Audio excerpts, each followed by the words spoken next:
chilly, in dire straits, isolated. She was not taking anything that wasn't hers. She was enduring. He was fully engaged, not merely an observer. He stirred from his slumber. This tale diverges from the conventional narratives of commerce and authority. It's unfiltered, heartfelt, and strikingly authentic.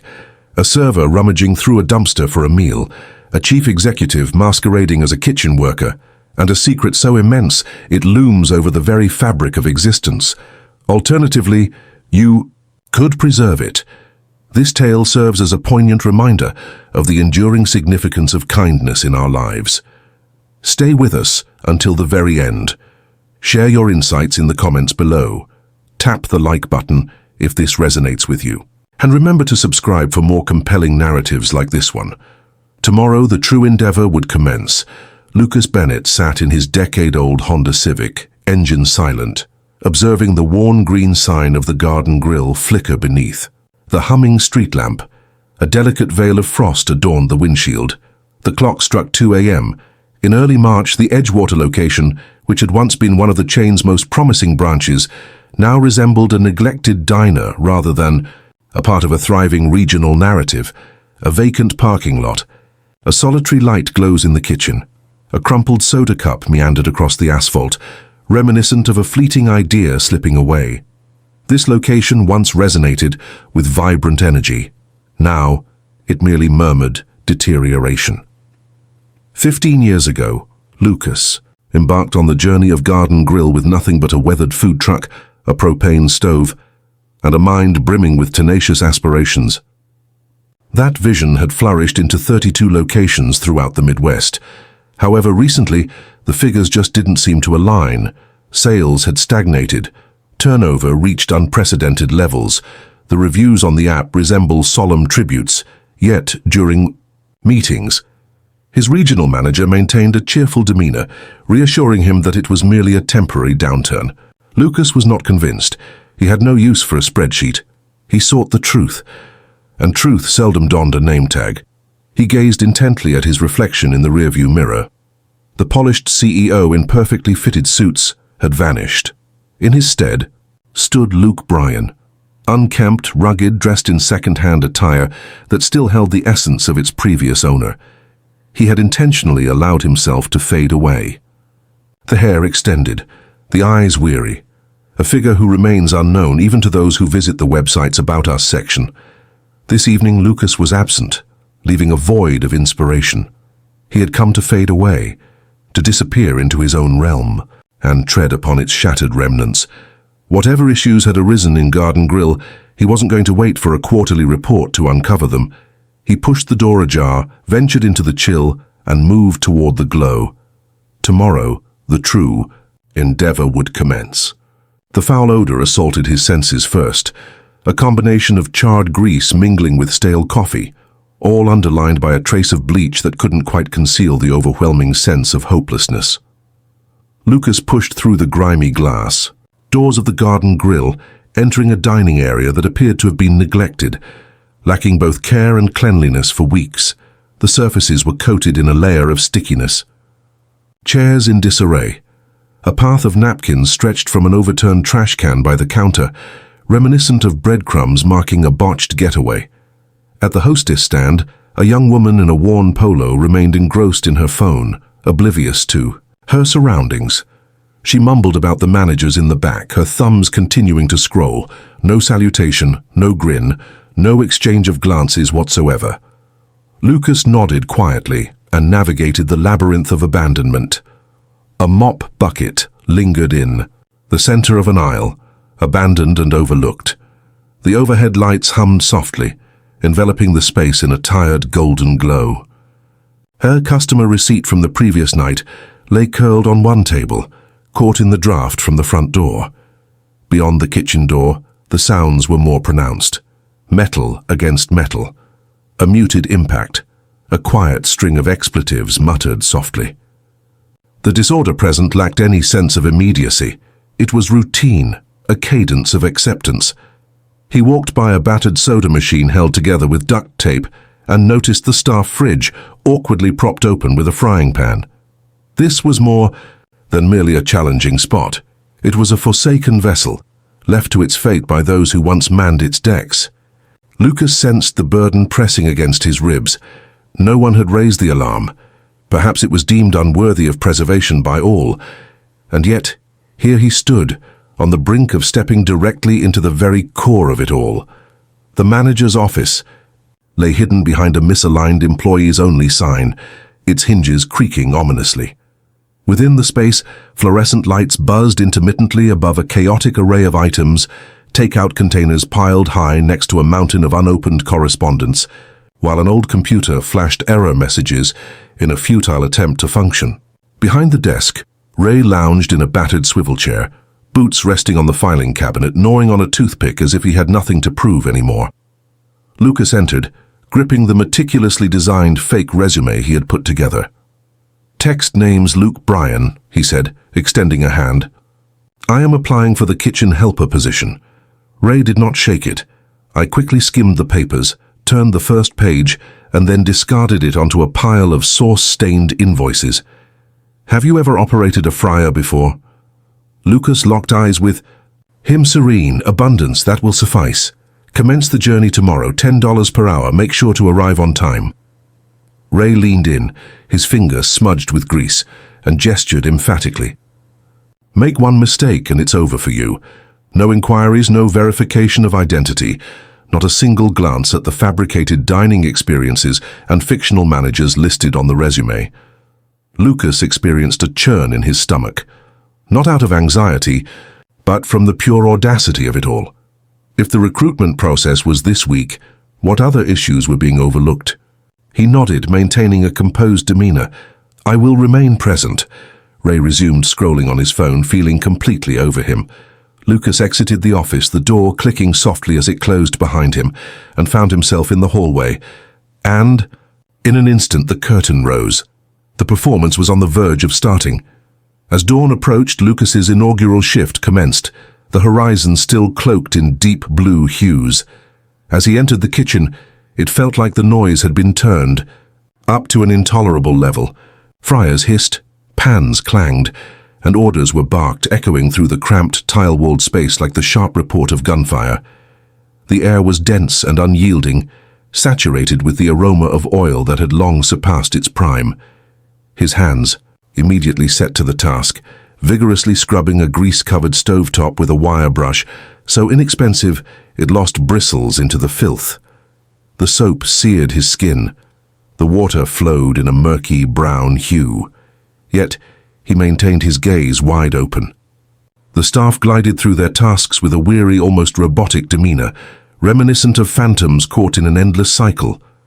Silence reigns, devoid of mirth or casual conversation. Only the relentless grind of toil persists. A young man at the grill grimaced with each flip of the patty, his wrist evidently under strain. A nearby prep cook wiped the sweat from his brow with a sleeve that was already drenched. No one extended a hand. No one glanced upward. At the heart of the chaos, Kelly darted from one station to another, clipboard clutched tightly, her voice strained as she endeavored to keep the beleaguered operation from going under. She appeared to be no older than 27, yet the weariness in her eyes suggested a life lived far beyond her years. Her shirt hung loosely, strands of hair escaping the confines of a ponytail, yet she pressed on, steering the tumult with a voice that struggled to mask the underlying anxiety. And then came Ray. Ray didn't just manage, he commanded with authority. Situated by the pass, he hurled insults with a joyful flair. "Is that really what you consider toast?" He glared at the dishwasher with disdain. "Are you attempting to harm someone?" He reduced a line cook's pay for the loss of a single sausage link, grumbling about waste protocol. The harshness was relentless, piercing, and intimate. Lucas clenched his jaw, determined to remain undetected. He had no intention of retaliating, not at this moment. He had to uncover the full extent of this decay. Amidst the bustling lunch crowd and the quiet of the late afternoon, Lucas caught sight of her. She glided silently through the dining room, her golden locks gathered in a tousled bun, apron marked with a tapestry of ketchup and fryer grease. Abby, no more than 19, graceful like a willow branch, her concentration rendered her nearly undetectable, unless you were truly searching. She navigated the floor with the grace of a performer on a tightrope, balancing trays as if each one held her very livelihood, always. Every action counts, no dialogue. A subtle yet profound sense of urgency that seemed etched deep within her very being. In a fleeting moment of tranquility, Lucas spotted her by the prep station, discreetly tucking something into her pocket, a partially consumed roll left on an uncleared table. She looked around furtively, as if she were sneaking something from her own job, then slipped away toward the dumpster. A relentless urge to know consumed him. Moments later, he trailed behind. The back alley lay blanketed in frost, permeated by the sharp odor of decaying meat. He discovered her huddled close to the trash bin, clutching what appeared to be a damp sandwich, partially encased in foil. She seized a hasty, frantic bite before letting it fall, taken aback as he drew near.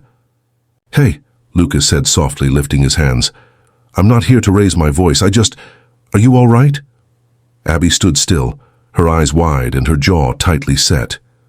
"Please don't tell Ray," she whispered. "I'm going to get fired. I assure you." "I did not take it. They ceased providing us with meals, stated that it falls outside the financial plan." Lucas felt a heavy weight in his chest. This wasn't a craving stemming from neglect. This was a matter of existence. He refrained from pressing her, did not bring her shame. He merely nodded and took a step back. For it is in the subtlety of truth that we often find it, emerging softly through the pangs of hunger, the weight of shame, and the stillness that ensues. Later that night, as the dining room emptied and silence enveloped the space, Lucas discovered her cleaning a corner booth, her movements now more deliberate, tinged with fatigue. He moved with caution, determined not to frighten her away once more. He spoke gently, choosing silence over words. "May I inquire about the reason you're dining outside? Why not seek assistance?" Abby paused, her gaze fixed on the cloth she held. "In the past we enjoyed staff meals. Ray mentioned that it was overly costly. Then they began to reduce shifts. I'm fortunate to receive 3 each week now." She took a deep breath. "I reside with my mother. She is unwell and lacks insurance. I contribute what I can, but sometimes groceries just aren't feasible." Her voice shattered on the final word, reminiscent of glass fracturing under immense strain. She persistently polished the same area of the table again and again, until Lucas softly relieved her of the cloth. "This job is meant to support us," she whispered. "Yet it feels like it's pushing me to my limits." Lucas remained still, each word weighing down on him like heavy stones in his chest. He longed to express something, anything to mend the situation, yet the reality was he had constructed this very place. His name appeared on each receipt, every policy. He had placed his faith in individuals like Ray to manage it justly, and at some point, that faith had taken away Abby's dignity. He offered a slight nod and made his way back to the kitchen, his footsteps resonating with a weightier cadence than earlier. What he had witnessed up to this point was troubling. Yet what he was starting to sense was infinitely more troubling. The days melded into one another, a somber cadence of perspiration, clamor, and deterioration. Lucas focused intently, his hands working tirelessly over the pans until they bore.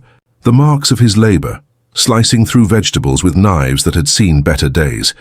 Yet beneath each seemingly trivial task, his gaze remained alert. He observed.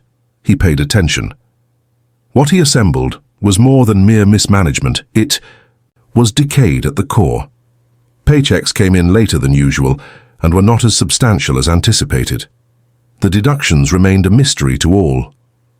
Replacement of uniforms, wear on equipment, various instances of breakage. The team made light of it with a touch of bitterness, yet laughter was absent. Not quite. Food that was meant to be donated according to company policy was discarded repeatedly. Day after day, trays of chicken and pasta, perfectly edible, discarded into garbage bags as Abby and others busily counted coins for snacks from the vending machine. Lucas felt a surge of frustration as he watched Ray casually toss a full tray of sandwiches, shrugging it off as if it were nothing. He muttered, "Liability. It's wiser to be cautious than to face legal consequences." Next came the suggestions.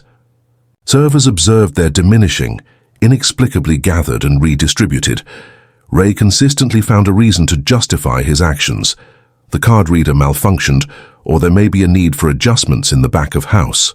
Yet one evening, Lucas caught sight of him, deftly sliding cash into his back pocket with the swiftness of an illusionist and the assurance of someone fully aware that no one would dare confront him.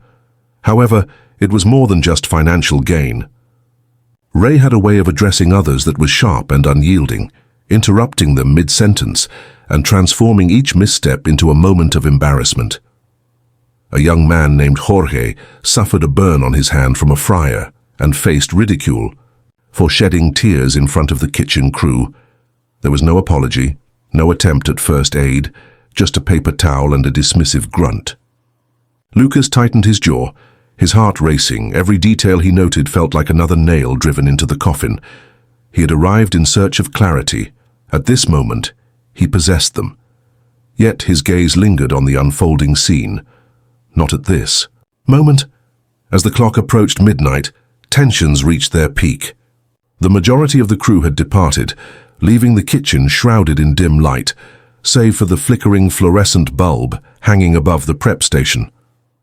Lucas hovered by the sink, feigning the act of scrubbing a pan that was already spotless. As the soft murmur of voices drifted in from the office, Kelly's voice, typically steady and deliberate, now quivered with a barely suppressed irritation. "We're losing individuals, Ray. Abby is on the verge of collapsing. Jorge's burn has become infected. It's not enough to simply act like everything is okay." Ray's response came out as a contemptuous sound, veiled in a low rumble.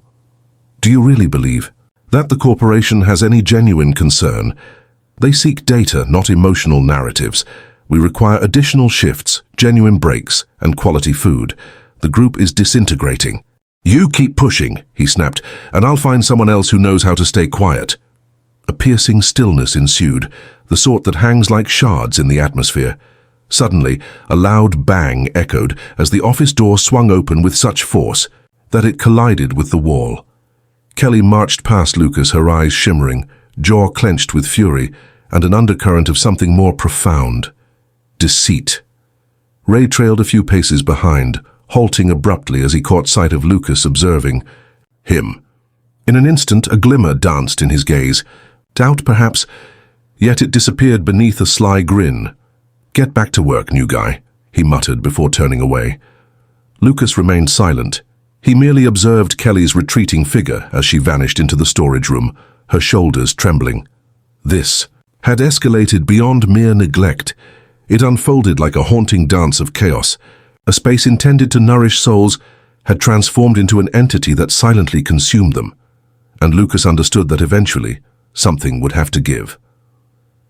It unfolded on a Tuesday, amidst the bustling dinner rush.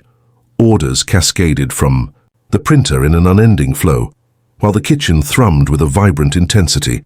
Abby navigated the turmoil as she always did, quietly, with determination and a sense of exhaustion. As Lucas rinsed the trays, a sudden crash interrupted the quiet of the moment. A tray of drinks crashed onto the tile, glass and soda shattering in a chaotic spray across the floor. Abby remained motionless, her eyes large and her breath coming in quick gasps. Her hands trembled, and for an instant she appeared to forget how to navigate her own body. Ray marched in, his voice cutting through the kitchen with sharp intensity. "That will be deducted from your paycheck, my dear. Do you believe that being clumsy will eventually pay off?" Something within her broke. She offered no apology. She stood firm. Instead, she squared her shoulders, her chest still rising and falling, and met his gaze directly. "I haven't eaten in 2 days," she said, her voice trembling yet unmistakably clear. "Last week I took the time to clear your mess from the sink. I take on shifts that others avoid, yet you continue to treat me poorly." Ray let out a derisive laugh. Before walking away, Abby surveyed the kitchen, where a multitude of faces quickly became engrossed in various tasks. Silence enveloped the room. No one looked her way. With trembling fingers, she removed her apron, allowing it to cascade to the floor before taking a step back. "You can't just shatter people and label it as management," she declared, her voice resonating throughout the entire kitchen. She stepped out, her shoes drenched in soda, eyes aflame, yet her posture remained unwavering. Lucas observed her departure, his heart racing. In that moment, he realized that remaining silent was no longer a choice. 2 days later, the shift commenced as it always did, steam billowing from the dish pit, orders echoing from the front, and the heavy burden of fatigue settling on every shoulder. Yet an unmistakable change lingered in the atmosphere. Abby had not come back since the incident. Her absence created a void, a silent reminder of the quiet efficiency that once thrived in her presence. Lucas had reached his limit.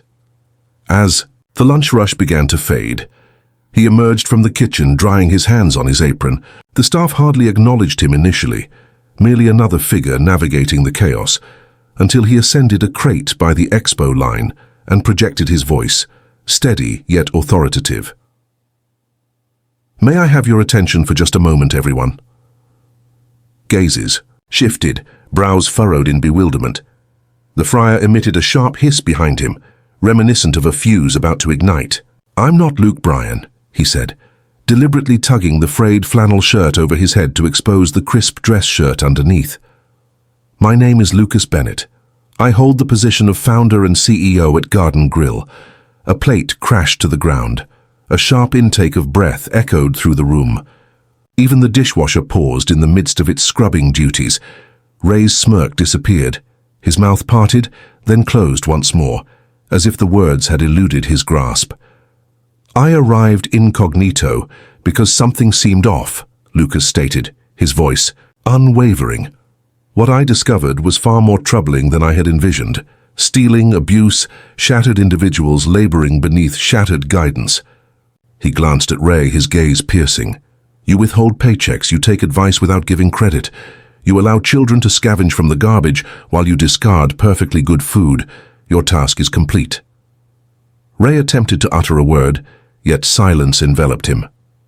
The stillness resonated more profoundly than the most piercing cry. "Gather your belongings and depart at this moment." After days of stillness, a flicker of light danced across the kitchen, igniting a sense of warmth and possibility. Kelly lifted, her gaze from the clipboard taken aback. A cook clapped once, followed by another, and soon the sound grew, awkward yet genuine.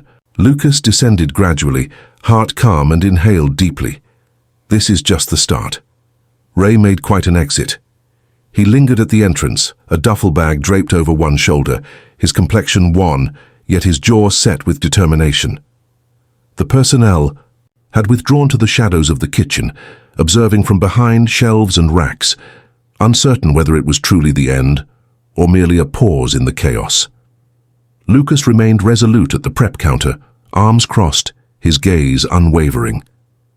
Ray turned one final time, his eyes ablaze with a chill deeper than fury. "You believe this is where it all stops?" he sneered, his voice dripping with malice. "What lies ahead is beyond your imagination." Lucas remained unperturbed. "The game is already over, Ray." However, Ray had ceased all communication with him. His gaze swept across the room, lingering just a moment too long on Kelly before wandering off to an unseen destination.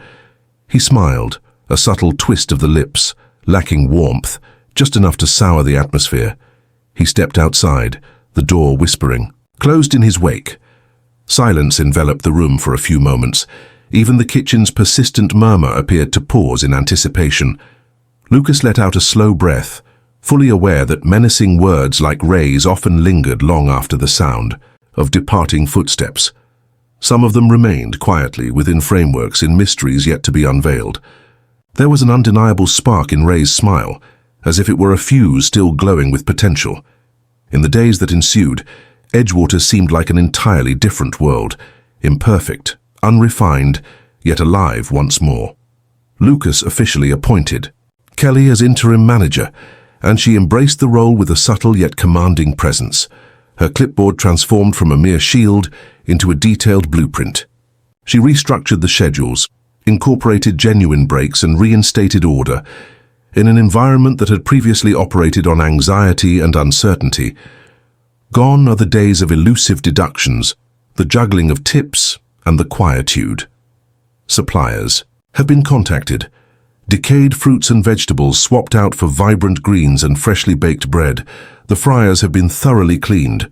The soda machine has been fixed. The lighting was adjusted, dispelling the yellow haze that had lingered in the dining room like an unwelcome mildew. Yet it wasn't solely the structure that transformed. The essence lay in the individuals. The cooks resumed their playful banter, exchanging sarcasm for cheerful grins. A dishwasher who previously arrived late each day now arrives early, sleeves rolled up, prepared for the tasks ahead. After a long stretch, patrons genuinely praised the cuisine, and their sincerity was evident. Even without her name being uttered, the void left by Abby remained, haunting like a persistent shadow. Each time someone walked by the vacant server locker close to the staff bathroom, they looked at it, almost as if waiting for her presence to materialize. Lucas observed that as well. He lingered at the threshold of the kitchen one afternoon, observing the fresh cadence emerge, the mechanisms in motion without a hitch.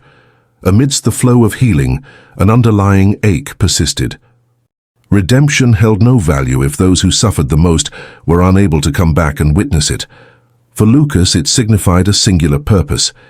He had to locate Abby, not as her CEO, but as someone who understood the weight of failure and who refused to allow that failure to shape her narrative. The trailer lingered at the town's periphery, cradled by corroded fences and wild, unruly weeds.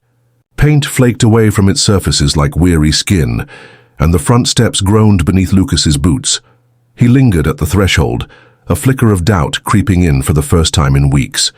Not in the role of a CEO, but as an individual seeking to make amends, Abby responded while wrapped in an oversized hoodie, her hair tousled and her eyes cautious. She blinked, a look of bewilderment crossing her face. Luke. Lucas offered a gentle smile. It's Lucas, to be precise. I misrepresented my true self. She crossed her arms. I had a feeling. He gave a slight nod. What occurred was not something you warranted, not a single bit of it. I ought to have intervened earlier. Stillness lingered in the air between them. She turned her gaze over her shoulder, peering into the shadowy corridor, drawn by the gentle murmur of an oxygen machine. And here we are once more. We are implementing adjustments, he went on. Kelly is at the helm. The team is accumulating hours, authentic dishes. Ray is no longer present. Abby remained still. I want you back, he said, his voice barely above a whisper. If you're open to it, you'll receive a raise and transition into a new position as a supervisor in training. Her eyes remained steady, her lips remained sealed, yet there was a subtle change in the tension of her shoulders. Only a little. Only if it's truly distinct, she murmured. It is, he assured. She left the possibility open, neither affirming nor dismissing it, and in some way that seemed sufficient at this moment. 2 days later, she entered through the front doors, her sneakers unchanged, but her stride distinctly transformed. Abby no longer drifted through life like a spectre. She moved purposefully, as if having faced her own fractures, she chose to reconstruct her life according to her own vision. The staff gazed in surprise, some managing tentative smiles, uncertain whether she was a newcomer or a familiar tempest.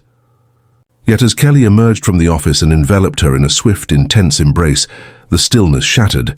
Lucas observed from the prep counter, arms crossed, a subtle sense of pride blossoming within him. Abby donned a crisp apron, affixed a name tag that proclaimed supervisor in training, and dedicated her inaugural shift not to serving tables, but to mastering schedules, grasping inventory sheets, and closely observing Kelly's every action with keen eyes and unwavering concentration. She gently guided the new hire with a calm tone rather than reprimanding them. She noticed a chipped tile by the freezer and jotted it down. She discreetly took a server aside amidst the bustling dinner rush, simply to inquire if they had managed to eat. As the night drew to a close, there was no doubt in anyone's mind about her place among them. They were aware. And though her hands still moved with the echo of past struggles, there was a newfound steadiness in them now, as if the burdens she once bore had been transformed into a sense of purpose. She hadn't returned merely to exist. She would return, to ascend. Days later, Lucas found himself in his downtown office, the sounds of Edgewater still reverberating in his mind. He recalled Abby's quiet strength, Kelly's composed authority, and how a fractured system had almost consumed them entirely. He opened his laptop, fingers poised above the keyboard, and started crafting a company-wide memo, beginning with a single, straightforward line at the top, in effect right away. It is essential for every corporate executive to spend a minimum of 1 complete week each year in a garden grill restaurant. There will be no exceptions. It was not a publicity stunt. It was not a form of punishment. A moment of truth had arrived. At some point, those in power ceased to pay attention to those below, not in disregard, but in separation. The space had enabled rot to expand, and it almost led to his downfall. Lucas was done with reports. He sought a broader view. He aimed for each executive to experience the pressure from a malfunctioning fryer, to witness the weariness concealed beneath a strained grin. Observing Abby put in 3 shifts solely to care for ailing parent is truly moving. Not from a conference table, but from the front lines. True leadership emerged from within the struggle. It plunged right into it. It arrived in the quiet hours of the night, well after the office lights had faded and the streets outside fell into silence. As Lucas savored his cold coffee, he meticulously reviewed the payroll adjustments when an email suddenly appeared in his inbox. Empty subject, unknown sender. Only 2 attachments accompanied by 1 concise sentence. $40,000 by Friday, or this information will be made public. His chest constricted as he unveiled the first file. A blurred image captures him, still masked, positioned by the dumpster, engaged in conversation with Abby. The angle gave it an air of mystery, almost as if it were a private moment, something concealed from view. The second image resonated more deeply. Kelly was captured in a moment near the register, her hand poised over the cash drawer. Stuck in a moment, it appeared incriminating, a photo so powerful that it alone could tarnish a reputation without any explanation. Lucas reclined, his heartbeat echoing in his ears. It was Ray. It was inevitable. The images may not have confirmed any wrongdoing, yet they served as ideal fodder for a controversy. There was a proposal for monitoring the activities of at-risk staff members. The other depicted a woman who had kept everything intact with nothing but duct tape and a glimmer of hope. If either image made it to the press, the delicate restoration of Garden Grill would disintegrate in an instant. He summoned Kelly without delay. She gazed at the photograph, her complexion drained, her voice trembling. "I did not take anything. I was tallying the contents of the drawer. That isn't even my scheduled time. This must have been his doing." Lucas had faith in her, without a doubt. "Absolutely, I understand," he murmured, "but this goes beyond mere blackmail. This is a snare, and we shall not step into it." He shut the email with a tight jaw. If Ray had a desire to engage in games, he would simply toggle the incorrect switch. Lucas had no intention of purchasing quietude. He intended to purchase honesty.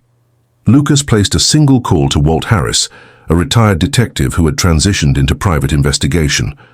Walt had a penchant for bitter coffee and a visage that bore the marks of time, much like aged leather. In no time, Walt was on the job, sleeves rolled up, the aroma of menthol and a hint of cynicism following him like a badge of pride.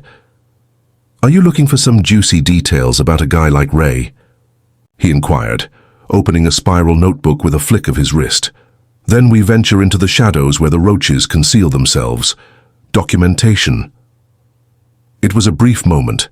Ray had been glancing over things for months, perhaps even longer. Walt uncovered a web of subtle deception, marked by inflated supplier invoices, phantom employees on the payroll, and exaggerated overtime hours that inexplicably flowed into a discreet offshore account. The path may not have been extravagant, but it was dependable. Figures speak the truth, especially when you understand their language. Hand the images. Walt delved into metadata, scrutinized camera angles, and examined nearby surveillance logs. It appears that Ray had strategically positioned a motion sensor trail cam behind the dumpster, presumably intended to catch employees. pilfering food or leaving their shifts early. Instead, he had wielded it to construct the narrative of his own demise. Walt arranged the findings on Lucas's desk with the meticulousness of a master strategist making a decisive play. He doesn't have a valid argument. You have 12. Lucas gazed at the evidence not with a sense of victory, but with a weightier emotion, exhilaration, fury, a hint of regret that it required so much time to recognize what had been unfolding in his name. Thank you, Walt. The private investigator offered a brief nod, swiftly gathering their things. Is it time to pay him a visit? Lucas rose, tucking the folder into his bag. It's time to bring this to a close. The motel lingered beside a quiet country road, its neon vacancy, sign humming like a fly caught in a glass jar. Lucas eased his vehicle into a space beneath a flickering street lamp, the heavens above heavy with brooding storm clouds. Room 107. Walt had meticulously followed the transaction, made in cash, registered under a pseudonym that Ray likely believed was ingenious. Lucas rapped his knuckles against the door. A sliver of light seeped through the slightly ajar door. Then completely. Ray leaned against the frame, a familiar crooked smirk playing on his lips, as if the events of the past few weeks had never occurred. Oh, indeed. Check out who's taking a break from the high life. Lucas was efficient with his time. He advanced, flinging the folder onto the bed. Financial statements, payroll adjustments, examination of images, a comprehensive chronology of each untruth. You're done, Lucas said, his voice low and cutting. Ray turned the pages with an air of affected disinterest. Do you believe any of this will resonate? I place a single call. The photographs made their way into the media. You accompany me on this journey. CEO observes underage server. Deception, intimidation. The headline stands out. Lucas remained unperturbed. Go ahead and do it. My legal team is prepared and ready to act. Are you interested in performing in front of an audience? All right, let's make some noise. Ray's smile wavered. What about the staff? Lucas pressed on. They will provide their testimony. Abby, Kelly. Each individual you drained completely. Your possession is merely a sack filled with vapor. The smirk broke apart. Ray released a sardonic laugh, flung the folder onto the bed, and then picked up his duffel from the floor. Indifferent. This location was hardly appealing to begin with. He pushed past Lucas down the corridor into the shadows. Lucas lingered in the doorway, his heart racing, yet finding a calm steadiness within. The end had come. No headlines. There is no controversy, only quietude, and the prolonged, gradual echo of something fractured, ultimately surrendering. Half a year later, the Edgewater spot hardly looked like the place Lucas had entered. On that chilly March evening, the dirt had vanished, giving way to shining countertops and lustrous tile.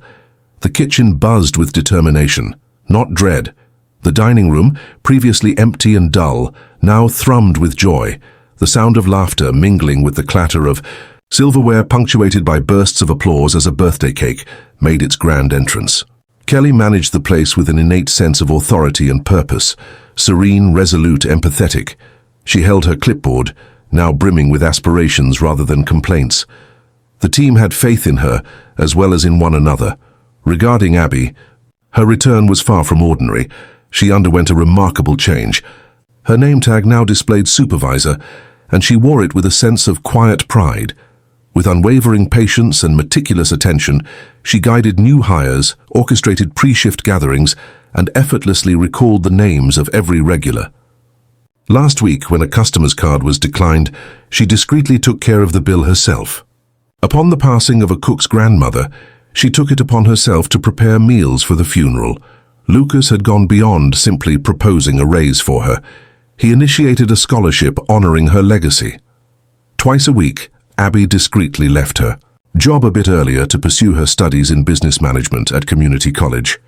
She had once confided in him, her eyes gleaming, not with mere hope, but with a firm conviction that one day she would run her own establishment. And Lucas had faith in her. He lingered by the register one evening, savoring a steaming cup of black coffee, observing the team flow together with a harmonious rhythm, not merely from routine, but driven by a deeper force: confidence, possession, kin. This had transformed beyond a mere dining establishment. It was evidence that second chances existed, beyond mere possibility. They could be constructed, layer by layer, shift by shift. Once the girl who dined beside a dumpster was now crafting something that could never be taken away from her. That evening, Lucas ventured outdoors, the crisp air brushing against his skin, the warm lights of Garden Grill illuminating the pavement with a gentle radiance. He gazed at the sign above the entrance, rejuvenated, refreshed, and after so many years imbued with significance once more than merely a label, more than merely a venture, a vow. Within the confines of the kitchen, Abby's laughter bubbled up in response to a jest shared by one of the cooks. Kelly stood at the expo line, meticulously reviewing orders with a dedication that reflected a genuine concern for individuals over mere profit margins. The dining room brimmed with life, infused not only with patrons but also with a sense of intention. Lucas allowed the door to close softly behind him as he made his way to the curb. His car lingered in the same position it had occupied 6 months prior, during a time when he was merely a silhouette in flannel and uncertainty, when the location seemed irreparably lost.